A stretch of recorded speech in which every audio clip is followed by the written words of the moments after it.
Business Club de France des entrepreneurs avec Michel Picot. Soyez les bienvenus dans le Business Club de France des entrepreneurs. Aujourd'hui, c'est le best-of. Et nous retrouvons notre invité depuis Antibes, Philippe Perrard, qui est le président fondateur de LCLC. Bonjour Philippe. Bonjour. LCLC que vous avez fondé en 2016 propose donc des lunettes de vue intelligentes et connectées. Vous étiez venu dans cette émission il y a plusieurs mois et nous voulions en savoir plus sur vous et vos développements aujourd'hui. Parlons d'abord de ces lunettes. Que proposent-elles en étant intelligentes et connectées ? Eh bien, ce qu'il faut savoir, c'est que les lunettes connectées que je porte, qui d'ailleurs ressemblent à s'y méprendre à celles que vous-même arborez, mon cher Michel, et j'aurais même une petite critique, c'est que nos lunettes à nous doivent peser, je pense, moins lourd que celles que vous-même vous avez sur le nez, puisqu'on utilise des matériaux composites de dernière génération, nous permettant, avec l'électronique embarquée, de n'avoir un poids que de 25 grammes. C'est vous dire, et dedans, on a une quinzaine de capteurs qui vont nous permettre de récupérer des données physiques, physiologiques et environnementales. Ces données vont être traitées directement dans la lunette via des algorithmes mus par de l'intelligence artificielle et vont permettre de prévenir le porteur d'un certain nombre de risques qu'il peut encourir. On a un certain nombre de cas d'usage qui existent aujourd'hui, comme la détection de l'endormissement au volant, comme la détection de la chute, que ce soit pour les personnes âgées ou pour les travailleurs isolés, par exemple, dans le bâtiment. Et puis on avance sur d'autres cas d'usage chaque semestre. Juste une petite précision pour prévenir l'endormissement au volant, pour ne prendre que cet exemple-là. Ces lunettes réagissent comment ? Alors, ce qu'il faut savoir, c'est que déjà, je vais vous montrer comment ça fonctionne. Lorsqu'on va essayer de capturer la problématique de l'endormissement, on se base notamment sur la durée de fermeture de nos paupières. Une étude médicale a clairement démontré que c'était ça le fait générateur qui pouvait permettre de diagnostiquer un endormissement. Donc, sur mon écran, vous voyez exactement ce qui se passe sur mon visage. Je vais par exemple cligner une fois des yeux. 2 fois, 3 fois, je vais faire un bâillement et je vais faire une micro-chute de tête. Donc, tout ce que vous venez de voir à l'écran, c'est ce que nos amis informaticiens appellent des patterns dans leur langage. Et ces patterns, donc, elles ont une forme qui va être reconnaissable. Et c'est comme ça que l'intelligence artificielle va calculer à toute allure pour dire ça, c'est une pattern de clignement de paupières, ça, c'est une pattern de bâillement, ça, c'est une pattern de micro-chute de tête. Et donc, en fonction de ça, on va pouvoir dire attention, à partir d'un certain moment, Philippe, tu étais à peu près frais, mais maintenant, tu commences à piquer du nez. Et c'est là qu'on va lancer des alertes. Alors, on l'entend légèrement, mais on le voit, ça clignote dans la lunette. Alerte endormissement, soyez vigilant. Le smartphone prend aussi le... Alerte endormissement, veuillez vous arrêter dès que possible.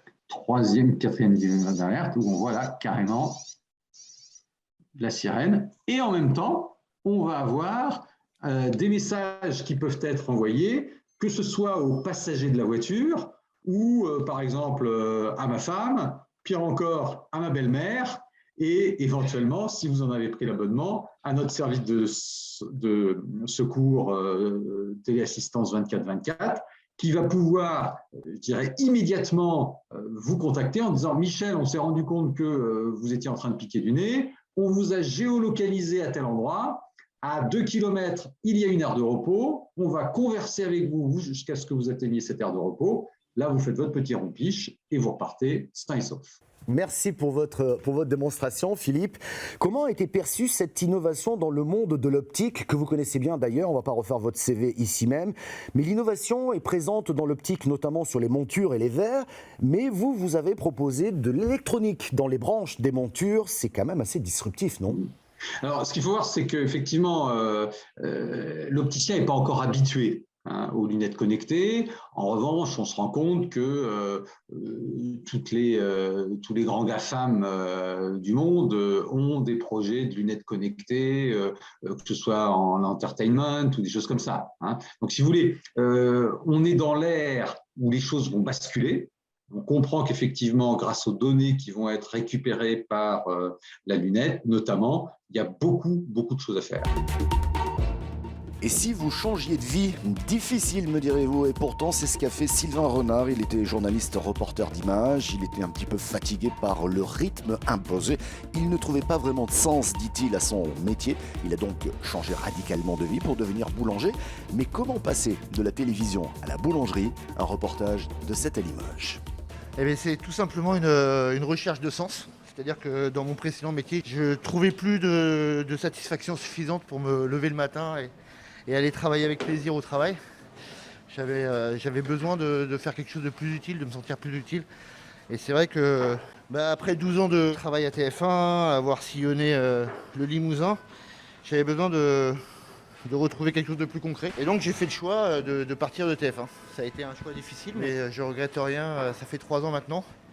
Et c'est la meilleure chose qui me soit arrivée. Lors de mon précédent métier de journaliste, j'ai pas mal fait de reportages chez les boulangers, pour Jean-Pierre Pernaut, il adorait ça. Et moi aussi, ça tombait bien. Et j'ai toujours trouvé ça assez magique en fait. On a juste un petit peu d'eau, de la farine, du levain ou de la levure, et puis un peu de sel, et on a des produits qui sont vraiment extraordinaires. Il y en a qui sont dans le four en ce moment. Et puis surtout, c'est très concret, quoi. C'est-à-dire qu'on se lève le matin, moi je me lève le matin maintenant, et ma pensée c'est de faire du bon pain pour les gens, quoi. Et bien nourrir mes concitoyens, et ça donne du sens à la vie, quoi. J'ai presque envie de vous dire qu'en période d'incertitude, on se pose tous ces questions. Qu'est-ce que je vais devenir? Qu'est-ce que j'ai envie de faire? Comment s'épanouir? On y pense tous plus ou moins. Peu change ou ose changer tout.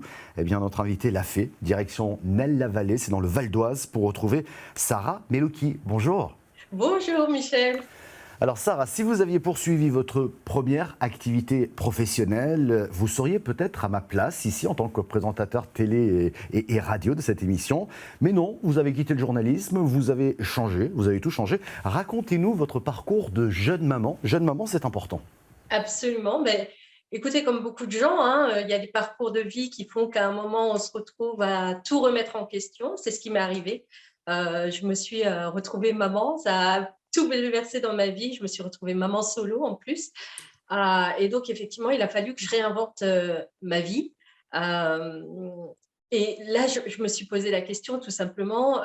J'ai le choix entre 2 options. Soit je crée une entreprise parce que j'avais déjà cette envie entrepreneuriale depuis très longtemps. Soit je reprends des études, je décide de me sécuriser parce que à cette époque-là, je n'avais pas fait d'études supérieures tout simplement. Et il y a un célèbre psychiatre qui dit choisir c'est renoncer, pardon. Et donc, comme je n'avais pas envie de renoncer, j'ai décidé de faire les 2, tout simplement.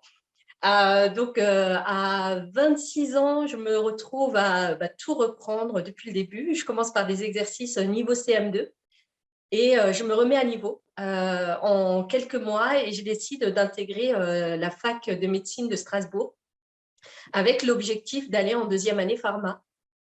Et j'y arrive. J'y arrive du premier coup. Donc, voilà, je reprends mes études en pharmacie. Et effectivement, cette idée pharma-commerce, cette double casquette pharma-commerce ne m'a jamais quittée.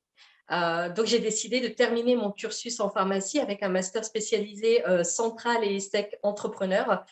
Voilà, que j'ai terminé il y a quelques mois. Et le journalisme, finalement, mène à tout. Vous êtes passé dans un autre monde pour, une part, sécuriser cette petite famille, vous nous l'avez dit, mais aussi pour vous faire plaisir dans une carrière professionnelle toute neuve. Absolument, il fallait que je reste fidèle à moi-même. Et la preuve, au jour d'aujourd'hui, je ne regrette absolument pas le choix que j'ai fait. Je suis toujours autant amoureuse de ce secteur, du secteur de la santé et du secteur de la beauté également, puisque je me suis spécialisée par la suite dans le secteur de la beauté. Et dans Éco-Région aujourd'hui, direction Strasbourg, où depuis plus de 30 ans, Hubert Aberbuch restaure les carrosseries de véhicules anciens et de véhicules de prestige également. Un reportage d'Alsace. La carrosserie HH Service a été fondée en 1976 par Hubert Aberbuch dans le quartier du Port du Rhin. Elle est spécialisée dans la rénovation de véhicules anciens. Cette voiture, c'est une voiture de course qui a disparu et il nous reste quelques photos, si vous voulez voir là-haut. Et avec les photos, on redessine et on recrée la voiture, quoi. Ça dépend des périodes, mais on va dire que c'est moitié-moitié un peu. Entre de la restauration, comme la Maserati, où on part d'une voiture existante, on la restaure, on change tous les bouts qui sont oxydés, tout ça. Et la recréation de carrosserie complète. Il y a quand même plein de entre guillemets, corps de métier qui rentrent en action en reconstruisant une voiture, quoi. À l'époque, il y avait plusieurs corps de métier. Il y avait les menuisiers en automobile, il y avait les ferreurs qui faisaient toutes les ferrures, il y avait les tôliers, il y avait les peintres, il y avait les garnisseurs, il y avait plein de métiers que nous, maintenant, on est obligé de condenser un peu dans un atelier, quoi.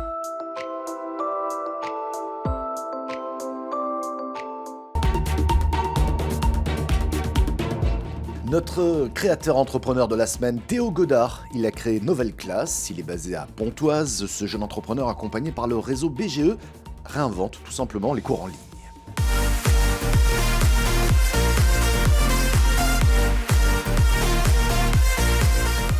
Alors Nouvelle Classe, c'est un site de soutien scolaire en ligne pour les élèves au collège, au lycée et pour les étudiants. Notre démarche depuis le début, c'est de s'inspirer de ce qui marche chez les jeunes aujourd'hui pour le reproduire sur Nouvelle Classe, mais sous forme de soutien scolaire. Pour les stimuler, les captiver comme le fait TikTok, mais sur Nouvelle Classe au service de leur éducation, de leur formation, de leurs cours, pour les aider à réussir leur année scolaire. Alors sur Nouvelle Classe, on trouve principalement deux choses. Tout d'abord des contenus pédagogiques adaptatifs, c'est-à-dire que nos contenus, les contenus qu'on propose sur le site, s'adaptent au niveau de chaque élève. C'est-à-dire qu'en fonction des réponses de chacun, notre plateforme proposera des contenus différents. Et la deuxième chose qu'on trouve, c'est une partie communauté. Donc on est les premiers à faire ça, on appelle ça du peer teaching, c'est-à-dire de l'enseignement par les pairs. En fait, les élèves vont pouvoir travailler ensemble sur des problèmes, sur des exercices, donc on les met en lien. On a créé pour ça un Discord, et les élèves échangent entre eux tous les jours. Vraiment, la spécificité de Nouvelle Classe, c'est qu'on met tous nos efforts dans la validation par les élèves de ce qu'on propose sur la plateforme. Alors pour garantir la qualité des contenus pédagogiques sur Nouvelle Classe, on a différents systèmes. Tout d'abord des partenariats avec des maisons d'édition comme Nathan. On travaille aussi avec des professeurs de l'éducation nationale. Et puis on a un système de vérification, également par des professeurs de l'éducation nationale, qui regardent nos vidéos et nous font des retours sur la pédagogie, sur le contenu. Voir les fruits de ce travail, les élèves qui progressent, qui ont des 20 sur 20, qui disent que c'est grâce à Nouvelle Classe, enfin, c'est du bonheur, des parents aussi qui viennent nous dire que c'est génial. Et c'est ça qu'on défend, c'est l'adaptation, l'adaptive learning, l'apprentissage adapté à chaque élève pour les propulser vers la réussite.